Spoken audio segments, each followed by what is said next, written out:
Hello, kapwa-tao.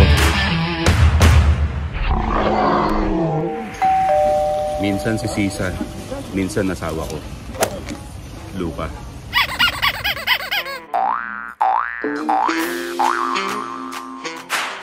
Hello, kapwa-tao. Huwag kang duda ng duda dahil talagang maraming napapahamak sa maling akala.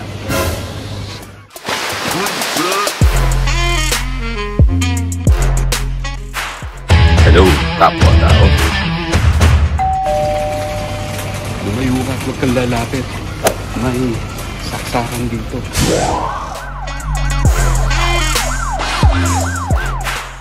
Hello, kapwa-tao.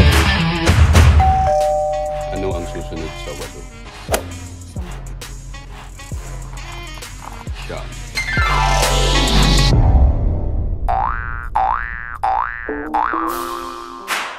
Hello, kapwa-tao. Ano lalabas sa baril-baril pag pumutok? Bala-bala.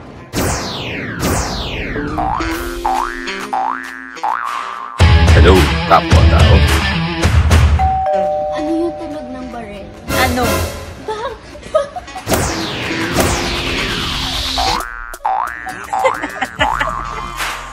Hello, kapwa-tao. Ang kapal-kapal naman talaga. Ang ano? Ng mukha.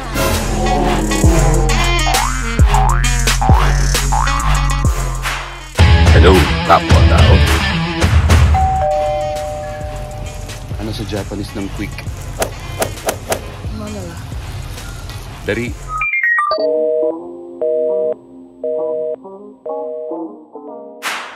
Hello, kapwa-tao.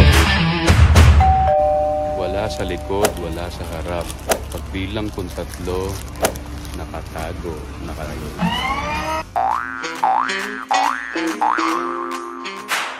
Hello, kapwa-tao.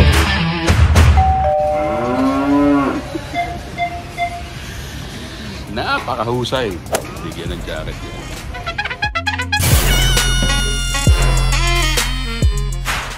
Hello, kapwa-tao. Kapag ang business mo ay hindi masyadong naging successful, siguradong logi ka.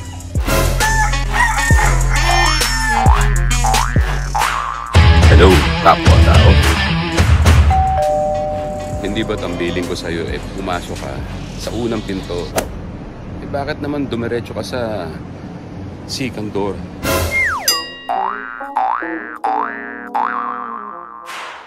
Hello, kapwa-tao.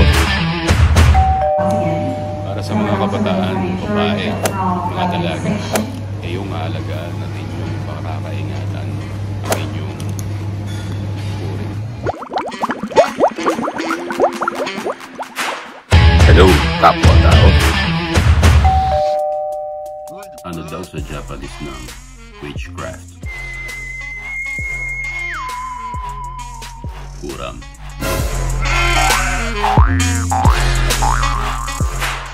Hello, kapwa-tao. Pag di ka sigurado sa mga pinagsasabi mo, huwag kang bintang ng bintang. Kasi lahat ng yan ay haka-haka mo lang.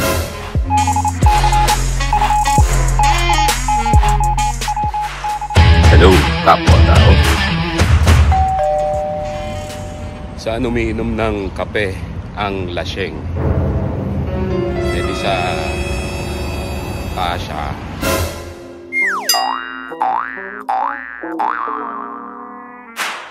Hello, kapwa-tao. Nang tanungin si Coco Martin kung ano ang Tagalog ng spoon, ang sagot niya, kutsara.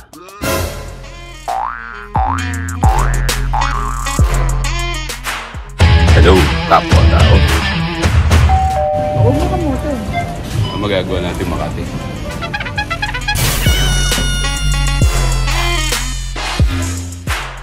Hello, kapwa-tao. Pinag-iinit mo talaga ulo ko eh. Hindi ka na matirmi sa bahay. Panay ka na lang gala. Diyan ka na lang kaya at hindi na kita pauwiin. Duh.